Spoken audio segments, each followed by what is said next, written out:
Tardes, amigos del Cuartelero. Bienvenidos a otro nuevo programa de historia militar, geoestrategia y geopolítica aquí en Multicanal Radio.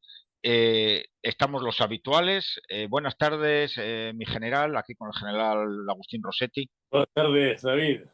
Vamos a cambiar de región, ¿no? Estamos viajando mucho, ¿eh? Eso es, emprendemos un viaje de estos virtual de los nuestros y dejamos ya, habíamos hablado de la Guerra de las Malvinas y hoy empezamos con Oriente Medio, un lugar que puede traer mucha cola.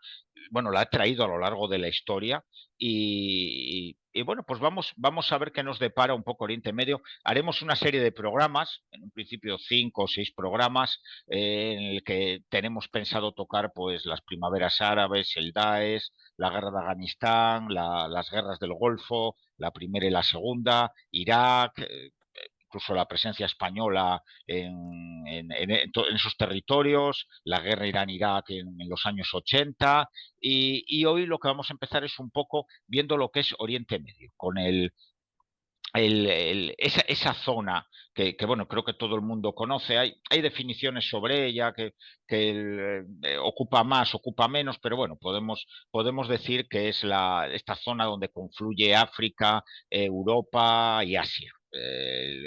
Ahí es donde tenemos pues Irán, Irak, Siria, tenemos lo que hoy en día es Israel, lo que es Jordania, Arabia Saudí, el Yemen, Omán, incluso Afganistán, por ese lado, Afganistán, Pakistán, son parte también del Oriente Medio, más esas repúblicas, antiguas repúblicas soviéticas que lindan con todos estos países. Eh, es una zona históricamente, es el origen de la civilización, es la cuna de la civilización, sobre todo lo que nos vamos a centrar, Israel, ya lo hemos tratado, Israel, Jordania, Palestina, Egipto, toda esa parte, el Líbano, lo hemos tratado en nuestro programa sobre esa zona. Recomiendo a todos los oyentes que lo busquéis en iVoox o en Spotify, tenemos un programa ahí, se ha juntado ahora un programa de 6 horas y ahí están todas las claves de toda esa zona y ahora vamos a centrarnos más en los que es Siria, Irán, Irak, Arabia Saudí, Afganistán, toda esa parte de ahí, Yemen, Omán, vamos a hablar de eso. Y Babilonia es Mesopotamia, es el origen de las civilizaciones, el origen también de la agricultura, porque la región es como el Nilo era una región muy fértil, pues aquí tenemos el Tigris y el Éufrates que forman le llaman también el creciente fértil, creo recordar, pero bueno, son regiones que gracias a las crecidas de esos ríos, la agricultura prosperó ahí. Se dice que con las invasiones, bueno, es el origen, aquí tenemos griegos, llegan los romanos a esta zona, tenemos obviamente los partos, el imperio parto, muy famoso, después de ellos llega el imperio persa, y después ya aparece lo que es el Imperio Otomano, que ocupa gran parte de estos territorios, y los musulmanes, el nacimiento de la religión musulmana, de la que hablaremos después a lo largo del programa, que es muy interesante, a partir del 622, que aparece en lo que es Arabia Saudí hoy en día, en Medina, entre Medina y la Meca. En principio Mahoma aparece en lo que se nace en la Meca, pero la religión la saca en Medina, que es otra ciudad santa del Islam, y ya empiezan los problemas, bueno, los que ya había habido, pero ya el Islam empieza a extenderse por toda esa zona de ahí, ocupando el hueco que iban dejando las otras civilizaciones. Llegan también el Imperio Mongol, llega ahí, y es el que se dice que es el que destruye todo el regadío y toda la infraestructura agrícola que existía en Babilonia, en Mesopotamia, en la zona que hoy en día sería Irak, sobre todo, parte de Irán, se destruye bueno, son zonas más bien desérticas, poco fértiles, excepto lo que está cerca de los ríos, y tienen algunas zonas montañosas, sobre todo al norte, pero en general son países más o menos desérticos, con mal terreno. La población de todos estos lugares, pues bueno, ha ido creciendo a lo largo de la historia. No tengo ahora mismo el dato aquí, no sé si en general tiene usted el dato de la población que podemos tener ahora mismo en Oriente Medio. Si no, Bueno, bueno. Los límites, es que claro, Sí, es que los límites de Oriente Medio son muy precisos, ¿no? Esto sí, también conviene sí, decirlo. Cuando hablamos de Oriente Medio, según donde leamos, ¿no? sí, Si acudimos a la Real Academia Española, Oriente Medio sería lo que ahora llamamos África del Sur, perdón, Asia del Sur, Asia Meridional, es decir, la India, ¿no? sí. En definitiva, ¿no? Él lo decía, claro, lo que está entre Extremo Oriente y el Oriente Próximo, ¿no? Mm, Si nos vamos a estos Estados Unidos, a los geopolíticos americanos, se refieren a Oriente Medio, Middle East, Middle East es lo que sí, otros llaman Oriente Próximo. Ya se ha llegado al consenso de que son sinónimos, significa lo mismo Oriente Próximo que Oriente Medio. Pero Oriente Próximo era realmente la parte del Imperio Turco que estaba en Europa, ¿no? Eso como se dice, asesinato en el Orient Express, es aquel sí, libro de Agatha Christie, el Orient Express, pues llegaba desde París, pero salía de París hasta Estambul, ¿no? Bueno, porque iba por todo ese Oriente Próximo. Bueno, hoy día, Oriente Próximo se identifica como el término Oriente Medio, ¿no? mm, Hay quien incluye dentro de Oriente Medio esto hasta incluso el norte de África, lo que es el sí. Magreb. Sí, le iba a decir, lo acabo de buscar, hay gente que incluye Egipto también. Bueno, inclu- Egipto sí es Mm, parte de Oriente Medio, en mi opinión, sí, totalmente, y bueno, en mi opinión es que de hecho esto es así, porque es la parte oriental del mundo árabe, o sea, la parte occidental, que es lo que significa Magreb, pues desde Libia hasta Marruecos, ¿no? Marruecos, que es la parte extrema ya, ¿no? Entonces, sin embargo, esto se está sumando a muchos efectos y efectos demográficos, pues los datos aparecen totalizados, de forma que todo ese Oriente Medio, ¿no? mm, que llegaría, incluiría a Marruecos, es decir, todo el mundo árabe, eso hacia la parte occidental, y hacia la parte oriental, pues llegaría hasta lo que es Asia Meridional, ¿no? Actualmente, ¿no? sí, Entonces, pues estos son 493 millones de sí, habitantes, ¿no? sí, De los cuales, pues, del orden de 300 o unos 300 millones, ¿no? O algo menos de 300 millones es lo que sería Oriente Medio en sentido estricto, es decir, hasta Egipto incluido, ya sí. sin incluir Libia, Argelia, Túnez, Marruecos, Mauritania, etcétera. Sí. Bueno, todo Sí, el lo que mundo árabe. entendemos muchas veces, o de lo que menos nos vamos a centrar nosotros, unos 300 millones de habitantes, más o menos, va a haber ahí en esa zona. Eso es lo que puede ser. Bueno, son países, algunos de ellos, pues muy poblados, ¿no? Si tomamos como medida el nuestro, España, pues con 44, 45 millones Mm, de habitantes, al menos contados, porque ya con la inmigración irregular sí, ya no. tenemos alguno más, me parece a mí, algún millón más. Algunos más. Pero bueno, para que nos hagamos una idea, Arabia Saudita, que parece que sí, que aquello es un despoblado, tal, Mm, ¿no? Como dice por aquí, porque aquello es un melonar y tal, ¿no? sí, Bueno, pues son 36 millones de habitantes, sí, ¿no? Por ejemplo, ¿no?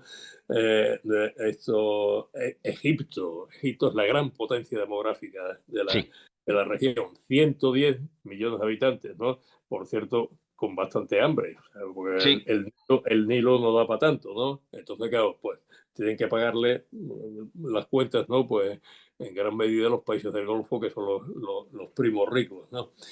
Pues tenemos, por ejemplo, Irán. Irán son 88 millones. sí, 88 millones, un país enorme, es el doble de España. Para que nos haga. sí, Irak, que está pues, bueno, que casi un ente de razón, está ahí en medio, ¿no? Después de todas las guerras y demás y tal, ¿no? Pues son 44 millones de habitantes. Israel es muy pequeñito, son 9 millones y medio, mm, y hasta el Yemen que anda por ahí por el sur, ¿no? Bueno, lanzando algún misil que sí, otro y tal, ¿no? sí. Pues son 33 millones. Y Bueno, es un trocito, un país bastante pequeño. y un dato importante es que todos señalan crecimientos demográficos. Sí, Es decir, que los índices de natalidad han caído en todo el mundo, ¿eh? O sea, pero hay unos sitios donde han caído más que en otros. En África, pues hasta en África, al sur del Sahara, han caído un poquito, pero vamos, sigue en pleno crecimiento, ¿no? En plena expansión. Es la región que más crece, ¿no? Pero también los países de Oriente Medio crecen mucho, ¿eh? Crecen como con fuerza. Bueno, esto es lo que podemos decir, ¿no? de la descripción, ¿no? de los límites. Nosotros, ¿no? Creo que por lo que vamos a hablar, yo creo que a lo que nos debíamos ir es a considerar, ¿no? Que Oriente Medio pues, incluye a Egipto y hasta sí, Egipto, no más allá. Y aunque algunas cosas, pues siempre cuando vayamos hablando, pues se han referido también al Magreb, ¿no? Porque claro, el mundo árabe pues, es un todo. sí, Que por cierto también tenemos que decirlo, pero ahora lo decimos, ¿no? Y hacia la parte de Oriente tenemos que incluir Afganistán y Pakistán, como decía David antes, porque, bueno, Pakistán va en el mismo paquete que Afganistán. Pakistán es un sí, acrónimo. El nombre de Pakistán es un acrónimo mm, de las tribus, ¿no? Que claro, el límite que hay entre los pastunes, ¿no? sí, Y llamados pakistaníes, pues realmente no existe. Es una raya que está pintada ahí, ¿no? Las Fuerzas Armadas de Estados Unidos incluyen incluso Asia Central dentro de lo que es el CENTCOM. Que sí. el CENTCOM. La India ya no, pero Pakistán, Afganistán, Asia Central, el Cáucaso, que ahí también hay una mezcla de culturas importantes de las zonas fronterizas, ¿no? Pues esto están incluidos ahí. De manera que así lo trataremos. Sí, Es decir, eso es. Una curiosidad en general que seguramente muchos de los que nos siguen no la saben es que los países acabados en tan, el tan significa sí, tierra de. Por eso sí, Afganistán es la tierra de los afganis, Pakistán la de los paquis, bueno, Azerbaiyán, azerbaiyanos, todas estas cosillas que hay claro. por ahí, esa terminación significa eso, que a veces es fácil saber qué tipo de pueblo es el que está allí gracias a la terminación del país. Claro, Es curioso. Si le parece, muy bien. Venga, esta zona vamos a pasar seguimos avanzando, entonces ya, por lo menos eso es, ya hemos descrito la un región de poco lo que vamos toda esa zona de ahí y a por qué ver. es importante, hasta fue muy importante en su tema de la agricultura y hasta el siglo XX no es tan importante, es importante para los pueblos que habitan allí y por el dominio territorial, pero no tiene nada que para el mundo, aparte de ser zonas de paso para el cabotaje de las rutas que iban hacia Oriente, hacia Occidente, pero aparece el petróleo. A finales del siglo XIX, comienzos del siglo XX, aparece el petróleo, aparecen grandes bolsas, ahí ya empiezan los intereses de las grandes potencias, en esa época sobre todo el Reino Unido y Francia, más el Reino Unido, que es el que está más vivo para esas cosas, Francia no lo está tanto, y llega lo que es la Primera Guerra Mundial. Hablaremos, si quiere podemos hablar el Imperio Otomano, si quiere podemos hablar un poco, que es, Sí, bueno, sí, conviene que hablemos un poco de esto, ¿no? De geografía, geopolítica y sí, historia, pero una referencia más rápida, ¿no? O sea, no nos vamos sí, a ir porque ya lo has contado tú, lo de los sí, imperios de la sí, antigüedad y hablando tal. un poco por encima de todos ellos, sí, Simplemente que tengamos en cuenta siempre a la hora de considerar pues, esta zona como un todo, qué es lo que es esta zona verdaderamente. Es un campo de movimiento, hmm, fundamentalmente. ¿No? Es un campo de movimiento, el campo de movimiento más importante del mundo y el más vasto. ¿No? Ahí es donde por eso se sitúa, distintas culturas, pues el origen del mundo, el paraíso terrenal, ¿no? sí, O sea, donde donde habría sido creado el hombre, pues según la Biblia y tal, ¿no? Pues estaría ahí, en esa tierra entre el Tigris y el Éufrates, ¿no? Hay quien dice que en lo que era el propio Golfo Pérsico, ¿no? Se ha visto que en la meseta o sea, las primeras poblaciones, el origen de la humanidad, digamos, que pasa de África, pasa por ese puente de tierra, todavía no estaba el canal de Suez, obviamente, y tal, ¿no? Pasa por ese puente de tierra tan estrecho y vienen a establecerse precisamente ahí en la meseta persa. Y de ahí en la meseta persa pasan milenios, milenios y milenios, ¿no? Sí, Hasta que desde ahí ya surge, ya cuando va creciendo la población y ya no tiene base de recursos suficiente, pues unos se van hacia Europa, otros se van hacia el Indostán, hacia la India, pues Asia Central, ¿no? Y otros pues salen pues digamos de regreso a esto África y van creando los distintos imperios, porque es una zona de mucho movimiento. Tengamos en cuenta que ahí confluyen tres continentes, ahí confluye sí, Europa, Asia y África, ¿no? Es parte de Asia, la región es parte de Asia geográficamente, pues se considera ya pues, como tal, es Asia Occidental, pero linda con África y tiene mucha relación con África y linda con Europa y también tiene mucha relación con Europa. Que, por eso digo que confluyen tres continentes, pero es que no solamente confluyen tres continentes, sino dos océanos y casi diríamos que tres. Porque, ¿por qué dos océanos? Porque sí, está el Índico que baña las costas del sur de la región, pero está el canal de Suez, está el Mediterráneo, y de hecho el Mediterráneo ha sido también campo de movimiento marítimo entre culturas que han pasado del Mediterráneo, han pasado al Índico, ¿no? Han pasado por ahí, ¿no? Y ahora pues se pasó por el canal, el canal Mar Rojo y tal. Además que eso, y claro, son dos continentes porque el Mediterráneo es un brazo del Atlántico, no lo sí. olvidemos, ¿no? De manera que tenemos ahí la confluencia del Atlántico, del Atlántico con el Índico, ¿no? Bueno, pues esto hace que tenga pues, una significación no solamente geográfica, sino histórica y geopolítica, pues muy grande, ¿no? En la descripción de la zona, bueno, hemos dicho, hay zona templada, zona tropical, ¿no? Fundamentalmente grandes desiertos, ¿no? Es lo que en la parte mediterránea, pues el Levante, que decía David, que ya lo hemos tratado, vamos ya de sobra, muy conocido, es distinto, o sea, ahí pues es una zona que tiene la influencia del mar, la influencia del Mediterráneo, es más templada y se escapa un poco, pero solamente un poco, de esos grandes desiertos, ¿no? Los lugares, los críticos, ¿no? que vamos a hablar de ellos, pues está el famoso Estrecho de Hormuz. ¿Qué es el Estrecho de Hormuz? El Estrecho de Hormuz, vamos a ver, la región, ya centrándonos en ella, tiene una parte hacia Occidente, desde el Golfo Pérsico hacia Occidente, que es el mundo árabe. Y desde el Golfo Pérsico hacia el este es el mundo iranio, sobre todo, ¿no? Pero bueno, también está Turquía. Quiero decir que ya son otras culturas que no son la árabe, ¿no? Pero sin embargo, son todos musulmanes. Por eso es importante retener el dato, ¿no?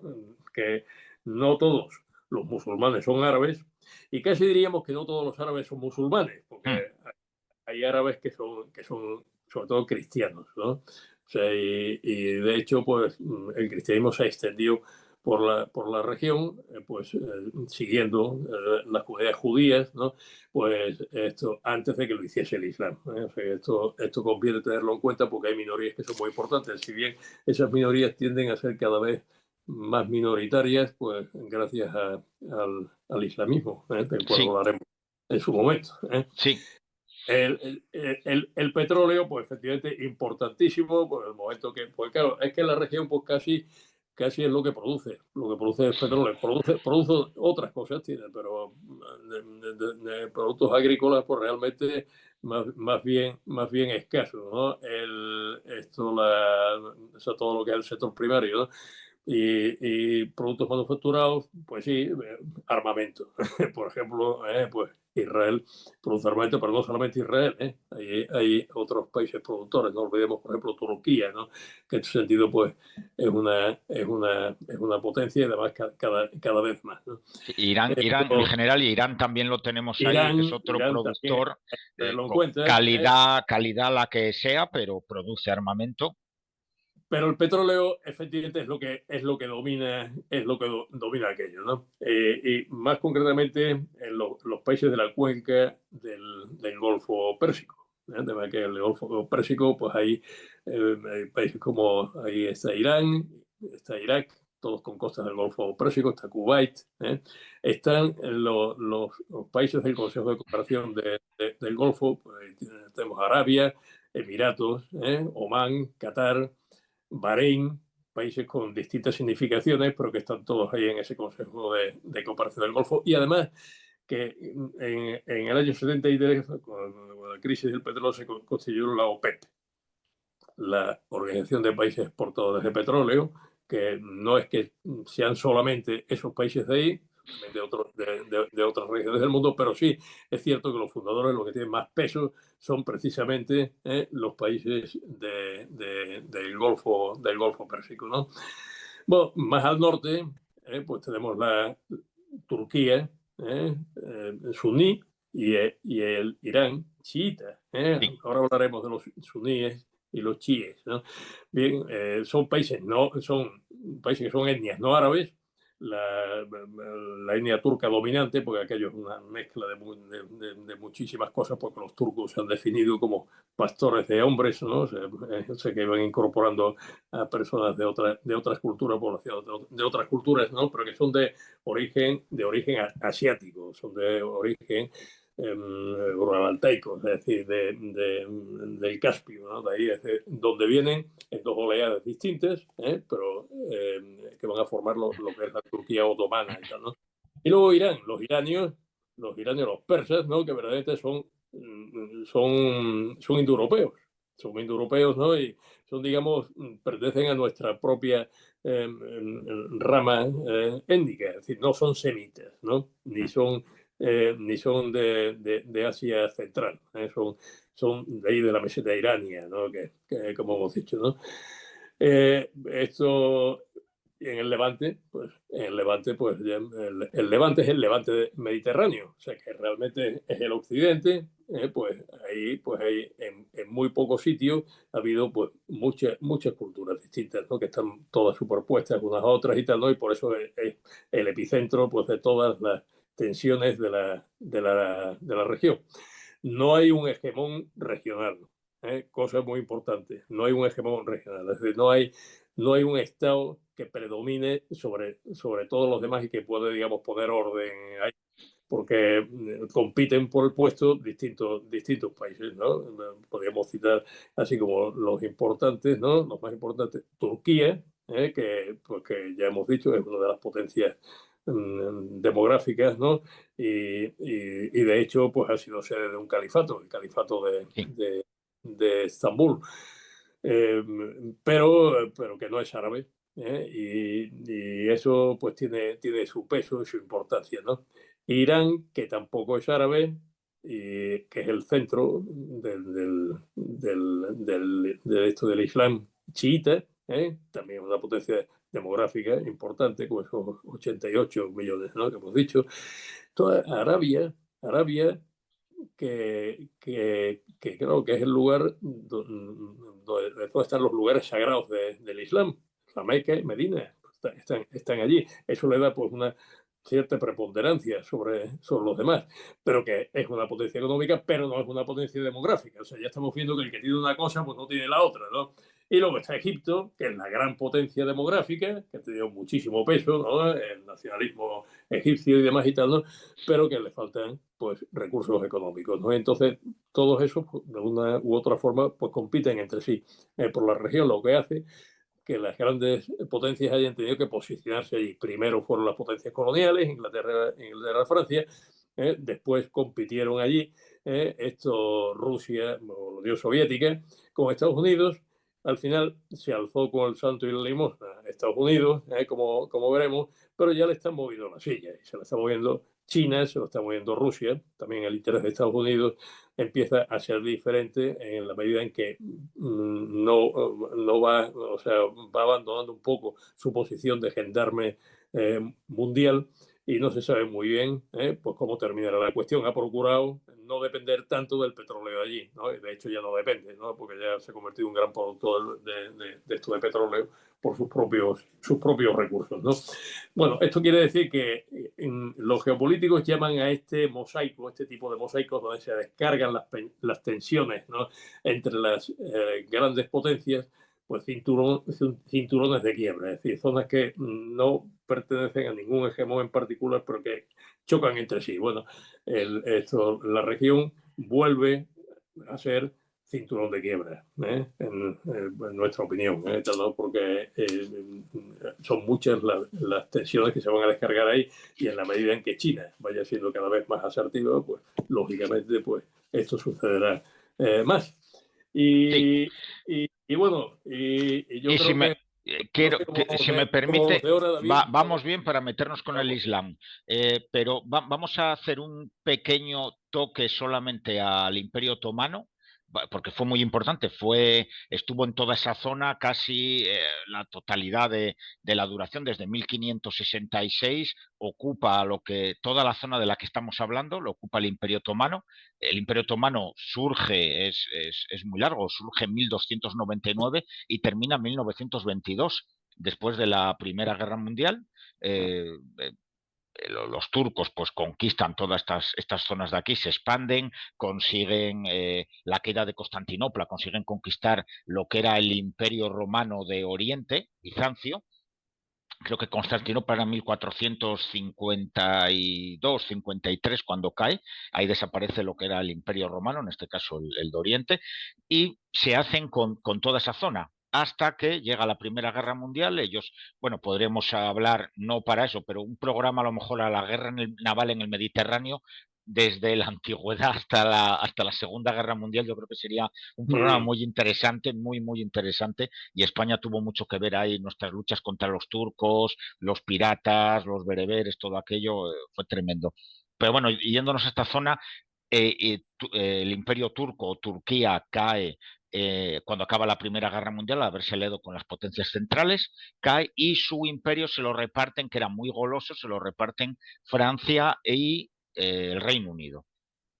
Francia no se queda con tanto, porque al final Francia se queda con Siria y el Líbano, y la parte importante se lo lleva los británicos con Irak y, como hemos hablado, pues lo que era Palestina y Transjordania, que es lo que después será Jordania. Y parte también de Arabia Saudí, que la controlan, digamos, a través de los gobernantes, no por ocupación propia, igual que Irán. Irán no le da mucha importancia a los británicos porque no se descubre el petróleo como en los demás lugares, tarda un poco más en descubrirse, y entonces no le dan la importancia que luego va a tener el petróleo en Irán. Y eso es más o menos hasta donde llega los turcos. Pero ahora empieza el Islam. Vamos a tratar. ¿Quiere que hablemos un poco primero del reparto, la descolonización? O bueno, un poco la descolonización Sí, en los bueno, años. el imperio, sí, el imperio Sí, turco, porque pues, viene todo de ahí. los turcos sí, que entendamos algo muy importante, y es que los turcos no pertenecían a la región, sino que vinieron de fuera.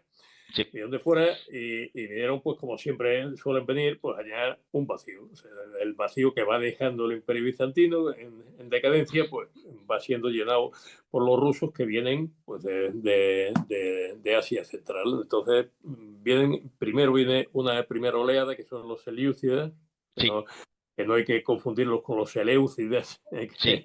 que los seleucidas, que suena igual. Los seleucidas, el imperio seleucida es el que se hace Seleuco, que es Sí, uno de los capitanes de Alejandro Magno, ¿no? sí. Entonces, ahí pues digamos que un imperio helenístico, pero esto se deshace y Persia va otra vez a salir, a resurgir, ¿no? Pero aquí estamos los seleucidas, que son los turcos seleucidas, que se extienden por toda la región, y por la parte sunnita, digamos, por la parte, ahora veremos lo que son los sunitas y los chiitas, ¿no? Por la parte sunnita, y destruyen el califato de Bagdad. Bueno, entonces, esta es la primera oleada. La segunda oleada son los otomanos. turcos otomanos que conquistan Anatolia y ya pues terminan definitivamente con el imperio bizantino y se extienden por toda la región. Es decir, lo que van a hacer es que van a sustituir a la antigua Roma. O sea, entonces sí, van a hacer un imperio que además se va a seguir extendiendo y hacia el oeste, como decía David, chocan con España, porque llegan prácticamente hasta aquí. Es que a poco que nos descuidemos, los turcos corren mucho por el Mediterráneo. Ahora están sí, en Libia. No, sí, no lo sí. olvidemos que está ahí al lado. Menos mal que somos aliados en la OTAN, caramba. Entonces, bueno, este gran imperio que compite al mismo nivel con Occidente, sin embargo, se va quedando obsoleto poco a poco, entre otras cosas por la ahí falta un elemento importante que revolucionó mucho todo en España, en Occidente, que fue la Ilustración. La Ilustración va a dar lugar a la aparición de los sistemas constitucionales modernos, por una parte, tras la revolución, ¿no? Y por otra parte, va a producir también la revolución tecnológica, es decir, va a producir la revolución industrial. O sea, eso va a ser pues la ilustración francesa, la ilustración inglesa, ¿no? Que parece que nada más que ellos fueron ilustrados y tal, ¿no? Sí. Pero bueno, es como lo han escrito. Ujú. Y esto no sucede en el mundo islámico, que está dominado entonces por el imperio turco, ¿no? Prácticamente, ¿no? Entonces, claro, se van quedando atrás, se van quedando obsoletos, ¿no? Y eso, pues, llega un momento en que hace crisis en el siglo XIX, entonces se va fraccionando. El imperio turco se lo van comiendo literalmente. Pues dice, pues a mí me gusta, dicen los italianos, a mí me gusta Libia. Pues mira, Libia para mí. Francia, pues sí, esto de Túnez, ¿no? ¿Qué no quieren los italianos? Bueno, pues ahí, pero a quien se lo están quitando es a los turcos, ¿no? Es Egipto. Egipto, pues se lo quitan los británicos a los turcos literalmente pues de las manos, ¿no? Sin que Turquía realmente pueda hacer nada. A los únicos que le pueden los turcos en aquel momento, los pobres armenios, ¿no?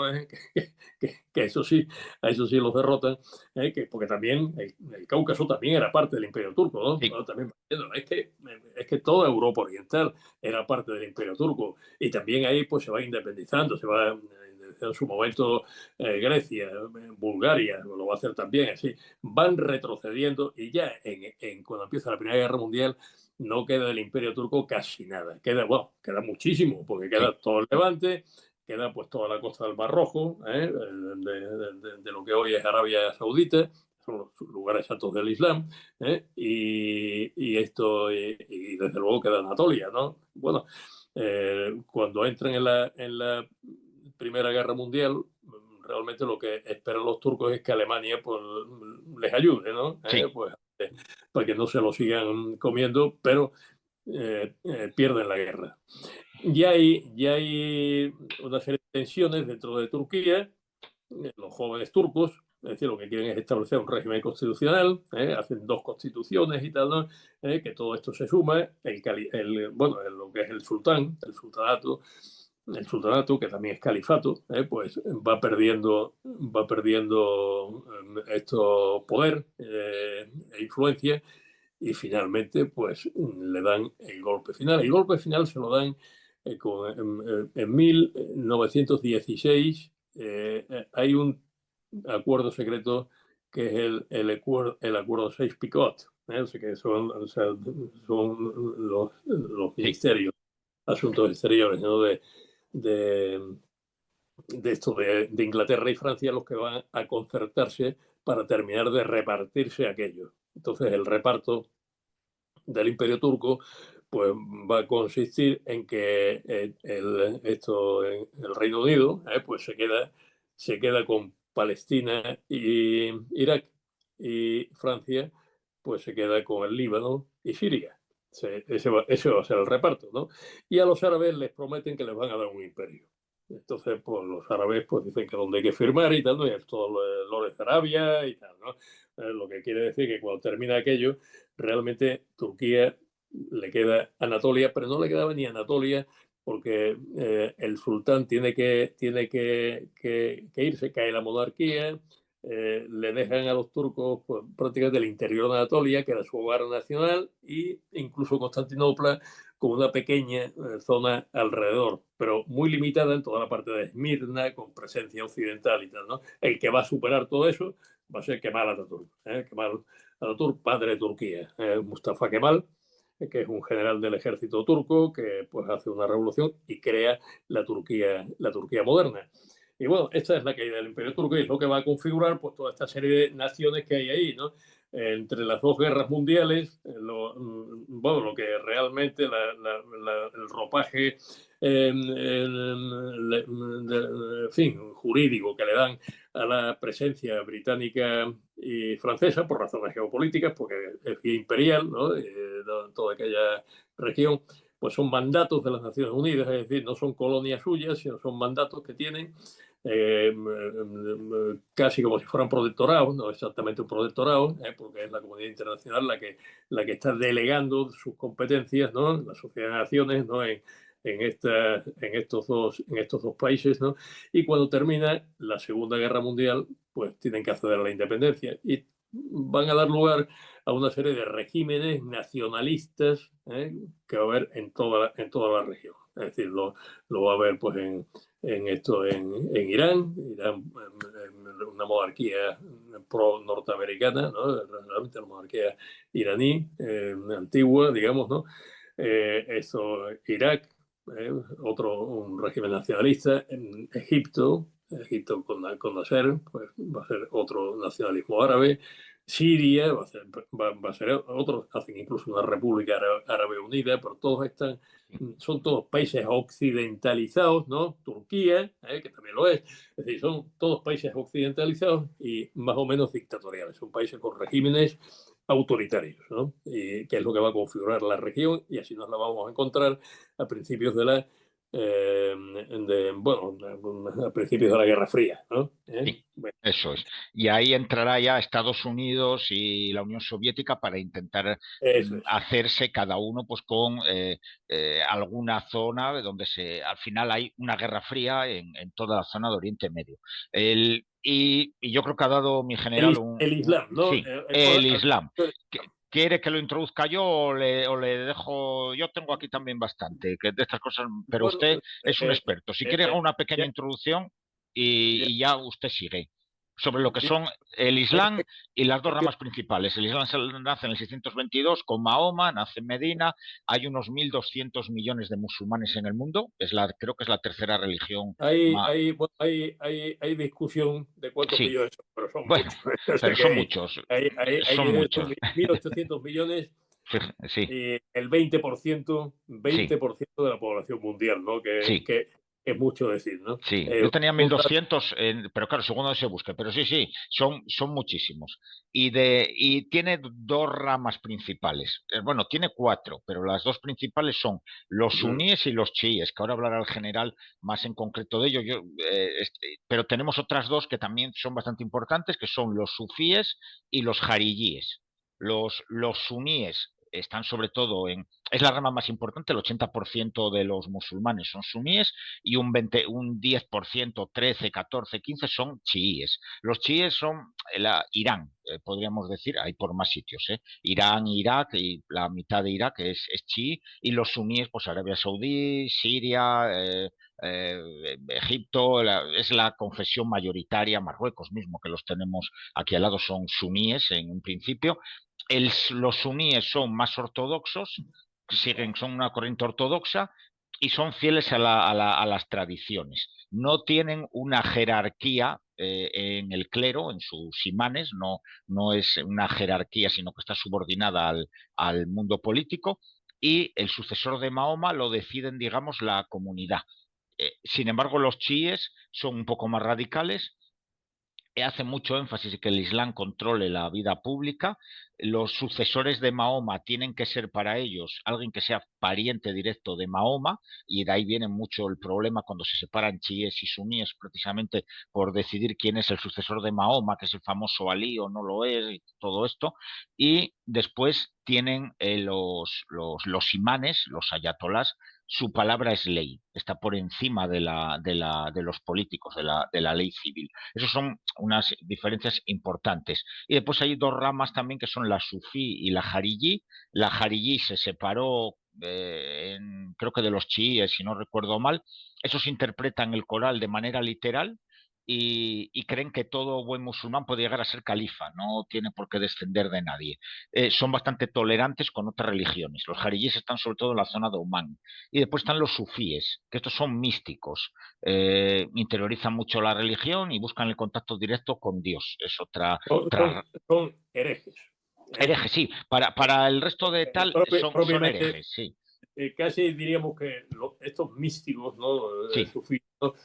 Son los que recogerían, pues, digamos, la tradición espiritual, ¿no? O sea, sí. la raíz espiritual del Islam, pero curiosamente pues son considerados herejes por los demás, Sí, por razones que veremos, sí, y ahora. después pueden salir de ahí el salafismo y el wahabismo, que eso lo hablamos cuando vaya Sí, surgiendo, pero que esto tiene su propio recorrido, que es más eso bien, es. más Pues bien. le dejo el capote. Yo creo que esto, en general, a alguien que no sepa, yo creo que le queda claro que es chií, suní, sufí y jariyí, que son los... Vamos a ver de dónde Eso. viene todo esto, porque claro, es seguir la pista por la historia. O sea, hacer un Sí, sí. apunte histórico que es importante, ¿no? Por ver cómo surge todo Sí. esto, ¿no? Bueno, Tenemos 15 minutos en era, general. era Arabia en el siglo VII. Bueno, Arabia en el siglo VII era parte, digamos, ¿no? de lo que sería el Imperio Bizantino, pero bueno, estaban allí muy lejos y tampoco les hacía nadie mucho caso, tenían una estructura tribal y eran politeístas como habían sido en la región, pues todos prácticamente menos los judíos y los cristianos que lógicamente, bueno, los romanos los consideraban al cristianismo como una secta del judaísmo. O sea, el cristianismo surge del seno del judaísmo. No olvidemos que Jesús era judío, ¿no? Bueno, pues estos eran politeístas. Tenían una ciudad, la ciudad de la Meca. En la ciudad de la Meca había una piedra negra, que era la piedra negra, y allí sigue estando y tal, ¿no? Que me parece que era una piedra que venía del espacio, o era, no sé, el caso es que la adoraban como un símbolo de la divinidad. Estaba ahí en la Meca, y bueno, pues Mahoma es un comerciante, pues se casa con una señora muy rica, entonces pues andaba con sus camellos por ahí, con sus caravanas, ¿no? Por Arabia. Entonces veía Mahoma que los judíos tenían su profeta, que era Moisés, ¿no? Y tenían unas leyes y, bueno, los rumíes que eran los romanos, ¿no? O sea, pues tenían los bizantinos, ¿no? Pues ellos romanos y tal, ¿no? Pues tenían también su profeta que era Jesús. Esa es la visión que tenían y tal, ¿no? De manera que los cristianos tenían a Jesús, los judíos tenían a Moisés y los árabes no tenían a nadie. Y no tenían a nadie. ¿Qué pasaba? Porque andaban apuñalándose unos a otros y tal, ¿no? O sea, en las costumbres de la época de los tiempos de Mahoma, pues el robo o el homicidio entre distintas tribus no era inmoral, digamos, ¿no? Dentro de la tribu sí, pero entre las distintas tribus no. Entonces, claro, Mahoma dice aquí es necesario hacer algo para que podamos vivir una vida mejor. Y entonces, pues, según dicen los musulmanes, pues se le aparece el arcángel San Gabriel. ¿Y de dónde había salido el arcángel San Gabriel? Pues había salido de la Biblia, sin duda, de las páginas de la Biblia, ¿no? El que lleva la noticia, ¿no? Gabriel. Y le dicta el Corán. O sea, por tanto, el Corán es la palabra de Dios tal como está pronunciada por Dios. Y entonces, pues, Mahoma lo que hace es que pone todo aquello por escrito y empieza su predicación diciendo que esa es la palabra de Dios y que esto es lo que Dios quiere. Entonces empieza a predicar en la Meca, pero allí no está por la labor, ¿no? de una doctrina que en el fondo es igualitaria. O sea, el Islam en su origen, ¿no? Y claro, ahí la estructura, ricos, pobres, tal, ¿no? Van entonces a por él y tiene que huir. Y en el año 622 de la era cristiana se produce lo que se llama la égira, ¿no? La huida de la Meca, y se va a refugiar en una ciudad que se llama Yathrib, Medina, Yathrib o Medina, y allí es donde sigue su predicación y crea una organización política. O sea, ya estamos viendo que ahí hay una raíz política en el Islam desde el primer momento. En el año 630, pues organiza un ejército, con ese ejército conquista la Meca. Y desde la Meca va a ser cabeza del Islam, de ese Islam naciente, pero nada más que durante 2 años, porque en el 632 muere. Pues dicen que sube al cielo ¿desde dónde? Desde un sitio singular, que es la explanada del templo de Jerusalén, o sea, donde se asentaba el templo, donde ahora está la gran mezquita, ¿no? Sí, que hemos hablado de ella en el programa de Israel. Ya tenemos ahí, claro, ya tenemos el segundo lugar santo del Islam. El primero es la Meca, el segundo es Jerusalén, ¿no? Bueno, y ahora se plantea la cuestión, ¿y quién sucede cuando desaparece un líder así? ¿Quién le sucede? Pues entonces, pues lo primero que se ocurre, dice, bueno, es que sale un señor que se llama Abu Bakr, y Abu Bakr, pues yo soy amigo del profeta y en quien él confiaba, y entonces, pues yo tengo que ser el que le sigue, ¿no? El califa. El califa. No todo el mundo está de acuerdo, pero bueno, él da muy buenas razones, que son naturalmente que tenía el poder, y entonces inaugura una sucesión de 3 califas que se llaman ortodoxos. Califas ortodoxos, los rectamente guiados, los ortodoxos, que van a ser Abu Bakr, Omar y Osman. Pero después de 3 califatos, ya hay alguien allí que no está de acuerdo, y ese alguien es Ali. Ali era primo del profeta y se había casado con su única hija, Fátima. Primo y yerno, las dos cosas. Primo y yerno. Primo y yerno. Y dice, no, el que sucede al profeta tiene que ser alguien de su sangre. O sea, yo tengo más derecho que todos estos que han venido aquí y tal, ¿no? Y entonces él se alza contra eso, tiene que escapar, organiza a sus seguidores y presenta batalla, ¿no? Y en la batalla en Sifín, Ali es derrotado y muerto por los sufíes. ¿Y quiénes son los sufíes? Bueno, digamos, los de la línea, digamos, ortodoxa, que tenían pues, su capital, la había tenido en Medina. Son los omeyas, es Sí. otra familia ya. Y la familia omeya se va a extender después de la derrota de Sifín y bueno, de su victoria y tal, ¿no? Y la capital del califato se va a trasladar a Damasco. Damasco pues ya pues está más cerca de la costa, está en un lugar pues estratégicamente más dominante, ¿no? Entonces ahí empieza el califato omeya. O sea, hemos visto los 3 primeros califas que se llaman ortodoxos, los rectamente guiados. Ahora viene el califato omeya, que va a durar desde el año 661, batalla de Sifín, hasta el año 750, ¿no? Con capital en Damasco. En 750, pues se alza, ya empiezan los líos de los árabes, unos contra otros y tal, ¿no?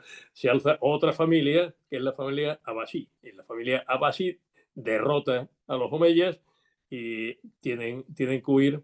¿Y dónde se van a refugiar? Pues lo más lejos posible. Se van En a Córdoba. Córdoba, por ejemplo, mi general. Claro, Córdoba. Y en Córdoba establecen otro califato. Fato. Ya tenemos el que fue califato en Medina, el califato en Damasco, califato en Córdoba, pero los abasíes no quieren Damasco. Entonces Sí. van a establecer su califato en Bagdad. Eso es el califato de Bagdad. ¿Bueno? Quien tiene la legitimidad Sí. del profeta, pues según se va sucediendo, porque va siendo aclamado, digamos, por los fieles. Bien, el califato de Bagdad va a durar hasta el año 1051, en que ya lo hemos dicho antes, ¿no? En que aparecen los selyúcidas. Los selyúcidas han sido convertidos al Islam por misioneros, y vienen, ¿a qué? Pues a hacerse con el santo y la limosna, de manera que destruye el califato de Bagdad. Entonces el califato legítimo se traslada al Cairo. Ya tenemos ahí otro califato. Bueno, esto cuando aparecen los turcos otomanos ya, ¿no? Pues se extienden por Anatolia, se convierten en la gran potencia del Islam y establecen su califato en Estambul, la antigua Sí. Constantinopla, y esto absorben dentro de eso a Egipto. Bueno, eh, pero ¿qué pasa? Vamos a ver qué pasa ahora con los chiitas, porque hemos hablado de los sunnitas, es decir, Mm. hemos hablado de los que vienen de la rama ortodoxa, que se considera ortodoxa del Islam, pero ¿qué pasa con los derrotados? Los derrotados, cuando Ali es derrotado y muerto, tiran la toalla. No tiran la toalla. Sus hijos continúan la lucha y se establecen en toda la parte que ahora es Irán, ¿no? Entonces ahí esto, primero su hijo Hassan, después su hijo Hussein. Y Hussein sigue peleando y también es derrotado en la batalla de Karbala. Mm. Karbala está en Irak, que desde entonces va a ser lugar santo de los chiitas. Es decir, para los chiitas son lugares santos, los mismos que van a ser la Meca, Medina, esto, Jerusalén y Kerbala. Se va a Sí. unir Kerbala también como lugar santo chiita, ¿no? Kerbala y otro sitio donde hay una mezquita importante, muy importante también en Irak, que es Nayaf, donde habrá una batalla que algún día traeremos aquí Hablaremos de esa mezquita de nosotros. la batalla de Nayaf, porque ahí estuvimos nosotros, estuvo España, ¿no? Claro, aquello lo que hace es producir un cisma. O sea, ya no es simplemente una cuestión política, ¿no? Es que hay unas condenas mutuas, porque los chiitas dicen que el califato, que los otros dicen que son los ortodoxos, son los musulmanes de verdad, auténticos y tal, ¿no? Pues sin embargo, pues son una chapuza porque se han puesto ellos solos, ¿no? O sea que aquí lo que importa es la sangre del profeta. La sangre del profeta viene, ¿de dónde viene? Pues de Ali y de Fátima, que es hija del profeta. O sea, pues claro, entonces, pues ahí hay una sucesión. Y, y Hussein, esto ha muerto, pero pero ha dejado su sangre, digamos, ¿no? Queda la sangre del profeta ahí. Entonces empiezan a aparecer imanes. Y esos imanes, que son todos de la sangre del profeta, son todos familiares, descendientes del profeta, ¿no? Pues estos son los que van a administrar esta herencia. Pero ahora viene el problema chiita. ¿Y, y quién es el imán? El imán auténtico. Dice, hombre, el imán auténtico es el que es familiar de Mahoma y es el que en ese momento tiene el depósito, digamos, de su autoridad. Pero estos imanes van desapareciendo, van muriendo y vienen otros que les suceden. Pero de pronto llegan a la conclusión de que algunos, que algunos de esos imanes no han muerto, sino que continúa viviendo y está oculto. Y empieza sobre cada uno de esos que consideran que está oculto sus partidarios que no reconocen al que le sucede, pues dicen que ellos son los que tienen la legitimidad, que son los verdaderos, ¿no? Y surgen las sectas chiitas que son muchas. Pues están bueno, vamos a decir que, por ejemplo, el cuarto imán, pues va a ser un imán oculto y no van a aceptar el cuarto imán, que es Ali Zain al-Abidin, bien, que es el que, digamos, tiene la línea principal. Este Ali Zain le va a suceder el quinto. El quinto es Muhammad al-Bakir. Pero hay unos que no están de acuerdo, y todo que Mm. son los zaidíes. Ya tenemos otra secta, ¿no? Sí, sí, si me Sí, permite, mi general, tenemos ahí a los imamíes, los ismailíes, los zaidíes y los claro, alawíes. Ya el tenemos siguiente que 4. vamos a mencionar es Ismail. Mm, Ismail, que va a haber ahí otro cisma interno. Unos son partidarios de Musa al-Qassim y otros van a ser partidarios de Ismail ibn Yahar. Bueno, Ismail, o sea, disculpadme que el árabe no es mi fuerte. mm. Ni el mío, ni la, el mío. la pronunciación es horrible. Estos van a dar lugar a los ismailíes. O sea que ya tenemos los casayaníes, están los zaidíes, están los ismailíes. Pero continúa la rama, digamos, ortodoxa, ¿no? Y la rama ortodoxa sigue hasta uno que es el imán número 12. Sí. El número 12 es Muhammad al-Mahdi. Y Muhammad al-Mahdi, este nombre sin retenerlo, por favor, porque es muy importante, porque este imán está oculto, no ha muerto. Mm. No ha muerto. Y entonces, claro, se le dice a los chinos, ¿no? Pero ¿cómo es posible que un señor que muere en la Edad Media, eh, que, que una persona que muere en la Edad Media siga viva? Dice, hombre, no es probable, pero posible sí que es. ¿Eh? Posible sí que es. Y entonces el Mahdi está oculto. ¿Hasta cuándo? Hasta que llegue su momento. Es decir, una especie de Mesías. Es el Sí. que va a establecer el reino de Alá en todo el mundo en el momento oportuno, cuando salga de su ocultación. Por eso ese ejército del Mahdi que estuvo combatiendo en Irak. El ejército del Mesías, ¿no? O sea, es un Mesías. Fijémonos, ¿no?, que hay muchos elementos aquí que vienen del judaísmo. El concepto del Mesías es un concepto, esto es una idea judía, que va, un Mesías que ha de venir, que va a establecer el reino de Dios y tal, ¿no? El Mesías, los cristianos sabemos que Sí. fue Cristo, que fue el Mesías, ¿no? Y que estableció el reino de Dios, ¿no? Y tal, ¿no? Pero de una forma un reino espiritual, ¿no? Sí. Que no es como esperaban los judíos. Bueno, Eso es. Mi es la general, es cuestión. que hay que tener en cuenta, creo que la mayoría de la gente que nos escuche lo sabrá, las religiones, toda esta zona Oriente Medio es el origen de 3 religiones, las más importantes del mundo, seguramente es la religión, el Islam, la musulmana, el catolicismo, o el cristianismo, perdón, y el judaísmo. El judaísmo es la Sí, bueno, primera. hay un dato que podemos poner ahí. La primera religión que Sí, hay son las distintas confesiones cristianas. Porque sí. los cristianos son 2.400 millones en el mundo, Mm, 2.400 millones, ¿no? Son musulmanes, pues claro, es que de aquí ya el dato, pues, pero vamos, pueden ser 1.800 millones según sí, consideremos que son unos musulmanes que ellos mismos consideran que a lo mejor no lo son tanto y tal, ¿no? Pero totalizados como tales musulmanes, seguidores del Islam y tal, ¿no? Son 1.800, 20% de la población, de manera que esa es la religión eh, mundial, la segunda de las religiones que hay, ¿no? Y ya pues las demás son más más minoritarias, pues minoritarias. gente, los hinduistas, los budistas, en fin, o sea que hay Sí. y otras menores y tal, ¿no? Sí, yo me Bueno, refería en general a que en común tienen, porque el cristianismo pues proviene mucho de su doctrina, proviene del judaísmo, y el islam es una mezcla con sus propias ideas también del judaísmo y del cristianismo. Tienen cosas en común, lo que usted hablaba del Mesías, y tienen muchas cosas en común, Bueno, otras no, es obviamente. que esto es lo importante y esto es lo que hay que ver, ¿no? A veces se dice, adoramos al mismo Dios. Bueno, al mismo Dios porque es Dios único, Dios, son religiones monoteístas, sí es cierto y tal, ¿no? Pero vamos a precisar un poco, ¿no? Mm, De de dónde sale el Corán? Del arcángel San Gabriel para los mm. musulmanes. O sea, respetamos su creencia y demás y tal, ¿no?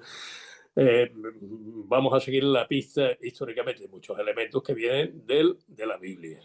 Sí, Eh, Tengamos en cuenta que entre las esposas de Islam, de Mahoma, que fueron varias, pues hubo una judía muy importante, ¿no? Y claro, dejó ahí pues una huella. mm, Había judíos, de hecho, en Arabia, ¿no? Que estaban ahí establecidos de la diáspora y tal, ¿no? O sea que el Islam bebió mucho en la Biblia. De hecho, consideran profetas a Adán, sí, que sí. ¿eh? Noé, el del diluvio, Moisés, Jesús, mm. y, Abraham también. Oisha, y Abraham y Mahoma. O sea, Sí, son profetas que surgen en distintos momentos y tal, ¿no? Y que traen la palabra de Dios y tal, ¿no? Pero que el último y definitivo profeta es Mahoma. Mahoma. ¿Eh? Mi Esto general, es, tenemos que acabar. bien, vamos a terminar, pero vamos a terminar con una idea importante, ¿no? Bien, Decía que los judíos, perdón, los musulmanes, adoran al mismo Dios y tal, ¿no? Pues, en el sentido del monoteísmo, sí, ¿eh? Somos monoteístas, ¿no? Sin embargo, hay un discurso muy importante de Benedicto XVI que pronunció en el 2006 en Ratisbona, el que Benedicto era pues, un gran teólogo, ¿no? Un gran intelectual y un gran profesor, ¿no? Y él dijo aquí una cosa que es muy importante tener en cuenta. Vamos a ver, Dios, Dios, y además eso está en el comienzo del Evangelio de San Juan, al principio era el logos, al principio era el verbo, digamos, era la razón. Vamos a decirlo de esta manera. De manera que Dios es verdad, es bien y es belleza. Es el origen, el fundamento de todo eso. Lo que quiere decir que Dios no puede, es todopoderoso, pero no puede volverse contra la verdad, contra el bien, contra la belleza, porque al hacerlo se volvería contra sí mismo. Esto es, esto es una idea fundamental, ¿no? Tengamos en cuenta que el monoteísmo judío es un monoteísmo ético, moral. Es decir, Dios tiene que hacer el bien, necesariamente, un bien que es un bien objetivo, ¿no? Eso es una cosa en sí misma y tal, ¿no? Pero sin embargo, esto es una herejía para el Islam, porque cuando se dice que Dios es todopoderoso, significa que Alá puede ir en contra de la verdad, del bien y de la belleza. Y decir que lo que es verdad, pues no es verdad. Que lo que es el bien, pues no lo es.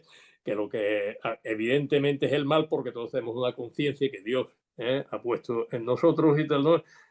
Y rechazamos instintivamente el mal. Sin embargo, ahora dice que eso no, que eso está bien. Se dice, matar está mal, está muy mal. Pero si de lo que se trata es de matar a los que se oponen a la verdadera fe y tal, ¿no? Mátalos donde quiera que los encuentres, ¿no? Claro, esto es algo pues muy importante porque de estas aberraciones, ¿no? De pronto pues surge pues que la Guerra Santa, y sí. surgen tantos disparates como se ven ahí, ¿no?